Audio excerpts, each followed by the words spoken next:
Tell us, take us from the beginning of y'all's part. A little bit further. Okay. Early this morning, we received a call through dispatch that there was a reckless driver in an 18-wheeler with a red cab and a white trailer. So we had troopers en route to stop that vehicle. In the meantime, Jackson County Sheriff's Department located the vehicle and initiated pursuit after he failed to yield to the blue lights and sirens. Pursuit went from near Franklin Creek on to near the 59-mile marker westbound, where it came to a stop. We attempted to make contact with the driver at that time, was unable to, and after 5 hours of negotiating with the driver, he finally surrendered without injury. When he stopped on the highway, were troopers able to stop them physically himself, or did he just randomly come to a stop? He was stopping on his own wheel. Okay, and when he barricaded himself, what did he say?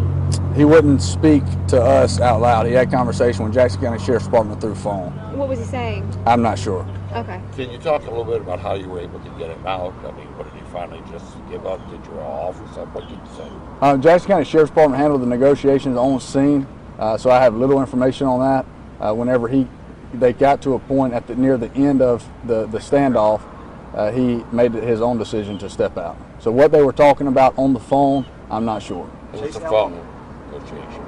It was a phone negotiation, correct. Chase, it looks like there was some tear gas or some sort of gas that was used. Why wouldn't he be able to come out any sooner than he did? Did it not chase him out? Was he hidden back into the truck somehow? It's unknown where he was. He had black blinds that covered all the windows, so it was difficult for us to see him inside the truck. So as to why he didn't come out when the less than lethal or the non-lethal smoke and gas was used is unknown. Was he hurt in any way? He was not injured. What's his name? I'm not sure. Where is he now? I'm not sure. Okay. Do you know how old he is or anything? I don't know anything about him other than he is a black male. Did he work for that trucking company? I have no idea. But he is in custody, correct? He is in custody. To exactly who he works for, I'm not sure. The truck was not stolen, so it is believed that he works for an 18-wheeler company. And as far as weapons, what did he have? The only weapon that we saw on scene was a machete. Tell us again initially why you guys tried to pull him over. It was a reckless driver on the interstate. Him and another driver had a road rage incident. We were there our Jackson County Sheriff's Department made contact and observed that, and then that's when we attempted to initiate a traffic stop. And you had to reroute traffic. This was 5 hours long. Tell us about those efforts. Yeah, Interstate 10 was shut down, I-10 eastbound and westbound, due to the safety of passing by motorists. We didn't know what was going to come of the situation. So we shut down the interstate just to ensure the safety of our public here in South Mississippi. So we had troopers, Sheriff's Department, police departments, fire departments. We had a ton of agencies involved in this thing. There's no way possible that we could have done this thing by ourselves.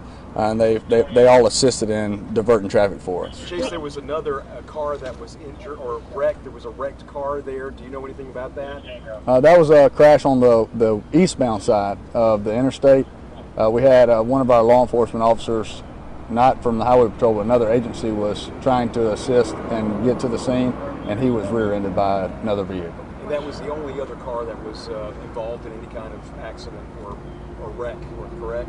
No, the 18-wheeler came in contact with 3 other vehicles on his way between Alabama and the area of the pursuit ended. But no injuries? Correct, no injuries overall. Okay, we heard... Just tell us a little bit about, earlier this morning you were saying that it was a very dangerous situation. Just tell us a little bit about, how you guys initially wanted to handle this. Well, ultimately what we wanted to do is what we did. We wanted to handle the situation without anybody getting injured. Some people's their time was messed up through the day because of the diversion of traffic.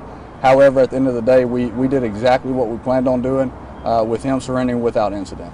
This is a very scary time right now. In Mobile, we just had an officer killed in the line of duty. You had dozens and dozens of law enforcement officers out there. Talk about how scary that was. Well, it can be, but this is what we're trained for, and so in the heat of the battle, we return to what we're trained in the academy. We had heard several pops. I know there's a shooting range around here. Did anybody ever fire their weapon? No, that was the sounds that you heard was the gas, the non-lethal gas and smoke that was asked about earlier. Okay. Can you tell us really what made him finally give it up?